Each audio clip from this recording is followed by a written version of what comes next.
আজ আমি আপনাদের সঙ্গে শেয়ার করব একদম অন্য রকমের একটা স্ন্যাক রেসিপি।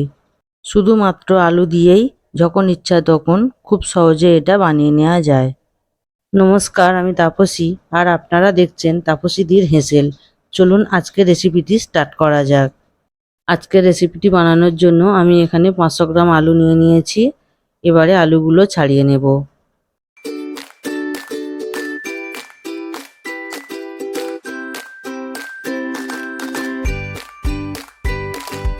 আলুগুলো ছাড়ানো হয়ে গেলে জলে দিয়ে দিতে হবে, না হলে এগুলো লাল হয়ে যাবে।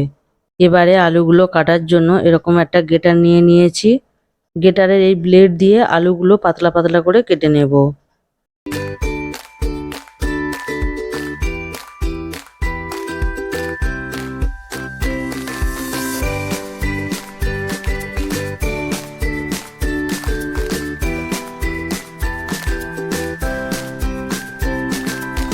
আলুটা কাটার সময় খুবই সাবধানে আর ধরে ধরে কাজটা করবেন, না হলে হাত কেটে যেতে পারে।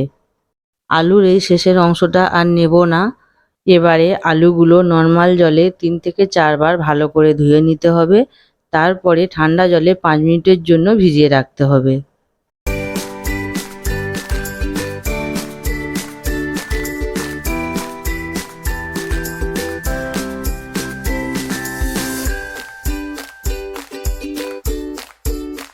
পাঁচ মিনিট পর আলু থেকে জল ঝাড়িয়ে নিয়ে একটা সুতির কাপড়ের উপর একে একে আলুগুলো সাজিয়ে দেব, যাতে এই আলুগুলো তাড়াতাড়ি শুকিয়ে যায়।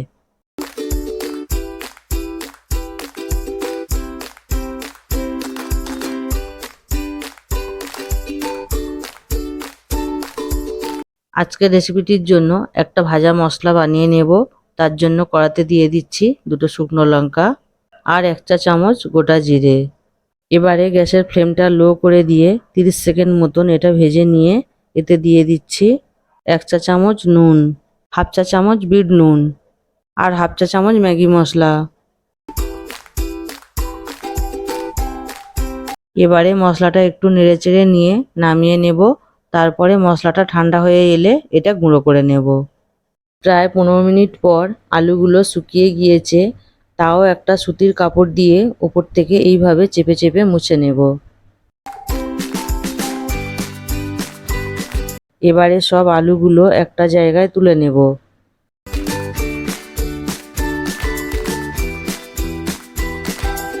এবারে সব আলুগুলো রোলের আকারে বানিয়ে নেব।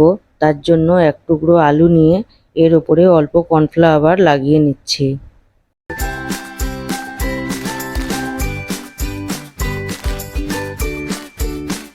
এরপর এর ওপরে আরেক টুকরো আলু দিয়ে এটা রোলের মতন মুড়ে নেব।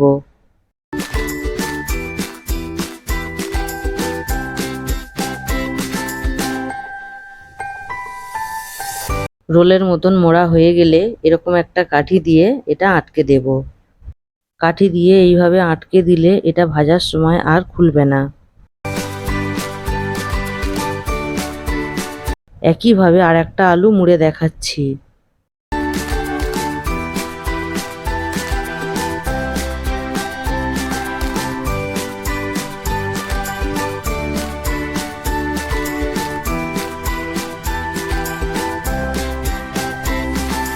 আশা করি আপনারা দেখে বুঝতে পারছেন কিভাবে আলুগুলো মুড়ে নিতে হবে।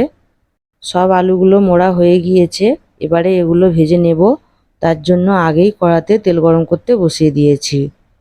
তেল মিডিয়াম গরম হয়ে গিয়েছে। এবারে একে একে মুড়ে রাখা আলুগুলো দিয়ে দেব। প্রথমবারের ভাজাতে আলুগুলো বেশি গায়ে গায়ে না দিয়ে অল্প করে ভেজে নেব।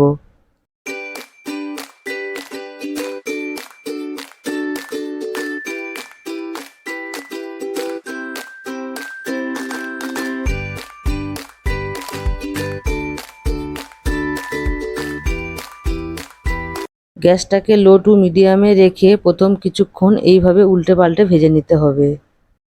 3 থেকে 4 মিনিট আলুগুলো ভেজে নেওয়ার পর গ্যাসের ফ্লেমটাকে মিডিয়াম টু হাই করে এগুলো ভেজে নিতে হবে। দেখুন আলুগুলো সুন্দর একটা কালার চলে এসেছে আর অনেকটা মচমচে হয়ে এসেছে। এবারে এগুলো তেল ঝাড়িয়ে তুলে নেব।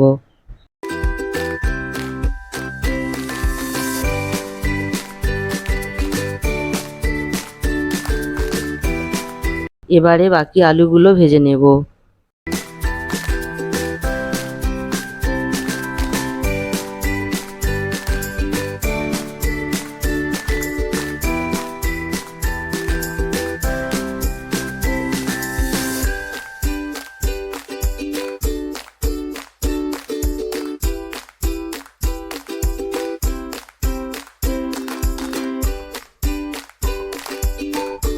সব আলু চিপসগুলো ভাজা হয়ে গিয়েছে। এবারে চিপসগুলো ভালোভাবে ঠান্ডা হয়ে গেলে এর ওপরে ছড়িয়ে দেব বানিয়ে রাখা ভাজা মশলা। এবারে চিপসগুলো মশলার সঙ্গে ভালো করে মিশিয়ে নেব।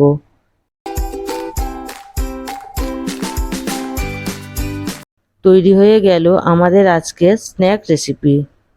এটা বানানো এতটাই সহজ যে আপনারা যখন ইচ্ছা তখন বানিয়ে নিতে পারবেন। সন্ধ্যের টাইমে চায়ের সাথে ঝটপট কিছু বানাতে চাইলে এটা বানিয়ে নিতে পারেন, সবাই খুব পছন্দ করবে।